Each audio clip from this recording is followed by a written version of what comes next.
महाराष्ट्र राज्याचे माजी मुख्यमंत्री आणि मराठवाड्याचे भाग्यविधाते कैलासवासी डॉक्टर शंकररावजी चव्हाण साहेब यांच्या आणि कैलासवासी सौ कुसुमताई चव्हाण यांच्या पुण्यस्मरणार्थ दरवर्षी संगीत शंकर दरबार कार्यक्रम गेल्या 15 वर्षापासून शारदा भवन एज्युकेशन सोसायटीतर्फे आयोजित केला जातो.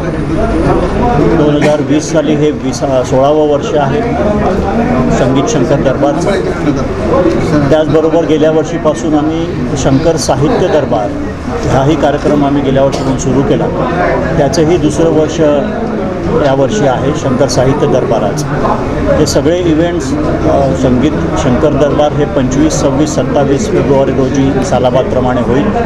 26 तारीख हे शंकररावजी चव्हाण साहेबांची पुण्यतिथी आहे आणि 27 तारीख ही सौ कुसुमताई चव्हाण यांची पुण्यतिथी आहे. तसेच शंकर साहित्य दरबार जे आहे हे आपण 1 मार्चला घेतो आहोत. खरं म्हणजे हे वर्ष आपल्या सगळ्यांनाच माहिती आहे की गेल्या जुलैपासून आपण डॉक्टर शंकरराव चव्हाण साहेबांचं हे जन्मशताब्दी वर्ष म्हणून साजरं करतो आहे. अनेक कार्यक्रम महाराष्ट्रात नांदेडमध्ये सगळीकडेच झाले आणि त्यातून शंकरराव चव्हाण जन्मशताब्दी वर्ष हे चांगल्या तऱ्हेने साजरं व्हावं यासाठी आपण सगळ्यांनी मिळून प्रयत्न केलेला आहे. त्याकरता महाराष्ट्र शासनाने सुद्धा खूप भरघोस असा निधी उपलब्ध करून दिलेला आहे. त्याच्यामध्ये शैक्षणिक काम असो किंवा सांस्कृतिक काम असो, कल्चरल काम असो, या सगळ्या कामामध्ये शासनाचा पण सहभाग यामध्ये राहणार आहे. अशा पद्धतीने GR पण पारित झालेला आहे. आज ह्या 25, 26, 27ला जे होणार आहे संगीत शंकर दरबार यामध्ये नेहमीसारखं विविध कार्यक्रमाच्या त्याच्यामध्ये अंतर्भाव आहे. त्यामध्ये सुगम संगीतामध्ये सगळ्यांना कळावं अशा पद्धतीने 25 तारखेला आपण संगीत घेतो.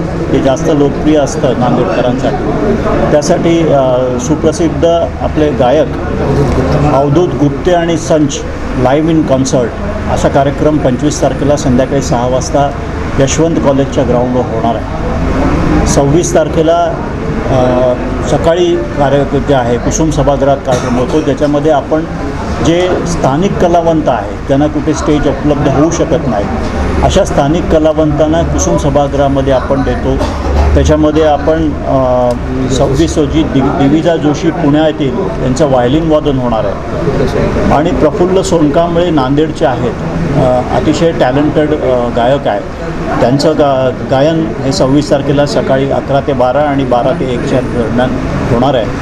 26ला संध्याकाळी सुरुवात 5 वाजता आम्ही सोलापूरहून श्री कपिल जाधव म्हणून आहे यांचं सुंदरी वादन जे आहे अतिशय नावाजलेलं आहे. त्यांना आम्ही स्टेज उपलब्ध करून देतो आहे. आणि त्यानंतर डॉक्टर जयंती कुमरेश व संच हे बँगलोरहून कर्नाटका म्युझिकचं पहिल्यांदा आपण संगीत शंकर दरबारमध्ये अंतर्भाव करतो आहोत. त्यांचं वीणावादन होणार आहे आणि त्या दिवसाची सांगता 26 तारखेची हे प्रसिद्ध गायक पंडित आनंद भाटे यांच्या शास्त्रीय गायनाने होणार आहे. 27 तारखेला सकाळी आपल्याला माहिती आहे की मराठी दिन आहे. शासनानेच मराठी दिन तो हे केलेला आहे, जाहीर केलेला आहे आणि जेव्हापासून शासनाने मराठी दिन जाहीर केलेला आहे आपण विशेष कार्यक्रम मराठी पहाटचा त्या दिवशी घेतो कुसुमताई चव्हाणांच्या पुण्यतिथीनिमित्त.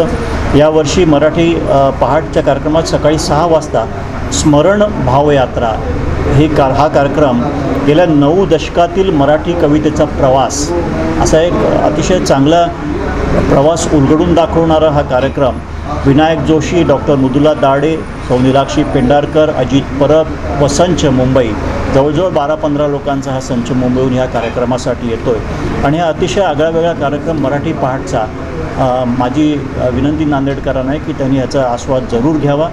त्या दिवशी सकाळी कुसुम सभागृहामध्ये इंडोर आपण जे स्थानिक लोकांना प्राधान्य देतो त्यामध्ये सकाळी 11 ते 1 या दरम्यान प्रसाद फुलारी नांदेड यांचे हार्मोनियम सोलो वादन आणि त्यानंतर मयूर महाजन हिंगोली यांचं शास्त्रीय गायन होणार आहे. त्यानंतर संध्याकाळी त्या दिवशी शेवटच्या दिवशी 27 तारखेला 5 वाजता ख्यातकीर्त तबलावादक अनुराधा पाल आणि त्यांचा संच आहे.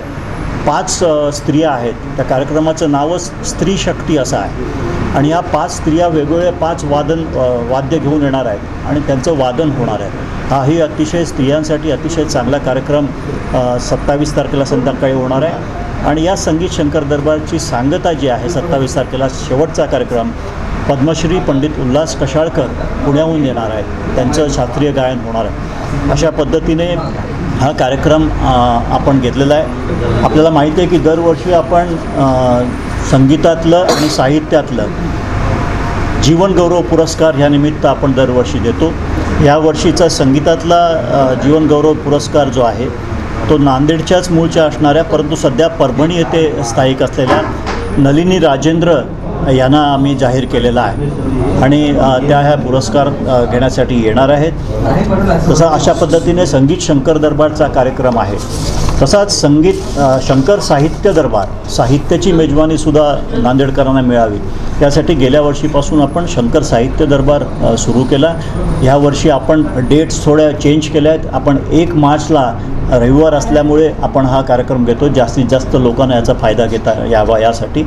या कार्यक्रमाच्या उद्घाटनाला ख्यातनाम पत्रकार आणि लेखक विचारवंत श्रीमान कुमार केतकर यांच्या हस्ते याचं उद्घाटन होणार आहे आणि संस्थेचे अध्यक्ष जिल्ह्याचे पालकमंत्री अशोकरावजी चव्हाण साहेब यांच्या अध्यक्षतेखाली याचं उद्घाटन होईल.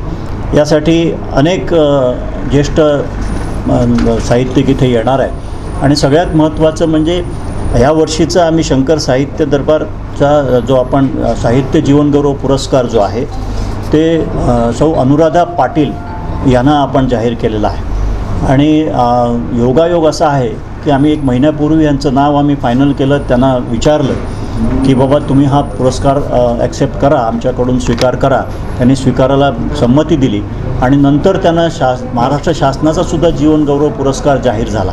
म्हणजे अतिशय चांगला योगायोग ह्या निमित्ताने आहे. तर अनुराधा पाटील इथे येणार आहेत, कौतिकराव ठाले पाटील त्यांचे यजमान हे सुद्धा त्यांच्यासोबत येणार आहेत आणि नवनिर्वाचित आमदार जे आता निवडून आलेले आहेत ते आमदार, त्यांचं नाव काय, लहू कानडे, लहू कानडे जे आहेत, लहू कानडे हे अतिशय चांगले साहित्यिक आहेत. ते सुद्धा प्रमुख पाहुणे म्हणून आता येणार आहेत. आणि हे उद्घाटनाचं सत्र झाल्यानंतर अनुराधा पाटलांचं एक प्रकट मुलाखत घेण्यात येईल. ते झाल्यानंतर महाराष्ट्रातून जवळजवळ 15-20 कवी येणार आहेत. महाराष्ट्राच्या कानाकोपऱ्यातून कवी येणार आहेत आणि त्यांचं कविता वाचन होईल. अशा पद्धतीने त्या 1 तारखेला संध्याकाळी ते सांगत आहोत. अशा 2 महत्त्वाचे कार्यक्रम या निमित्ताने होत आहेत. शंकर दरबार, संगीत शंकर दरबार आणि शंकर साहित्य दरबार. माझी समस्त नांदेडकरांना विनंती आहे की आपण या दोन्ही कार्यक्रमांचा आस्वाद घ्यावा. शारदा भवन एज्युकेशन सोसायटीतर्फे दरवर्षी नांदेडच्या सांस्कृतिक वैभवात भर घालायचा प्रयत्न आम्ही नेहमीच केलेला आहे आणि त्यातून एक सांस्कृतिक वातावरण नांदेडमध्ये व्हावं याकरिता आम्हीच प्रयत्नशील आहोत. आपण सगळ्यांनी याचा आस्वाद घ्यावा एवढीच विनंती या निमित्ताने करतो. नांदेड़ न्यूज़ यूट्यूब चैनल को सब्सक्राइब जरूर करें और बेल आइकन को क्लिक करें. बेल आइकन को क्लिक करने से होगा ये कि आपको लेटेस्ट न्यूज़ अपडेट की नोटिफिकेशन मिलती रहे.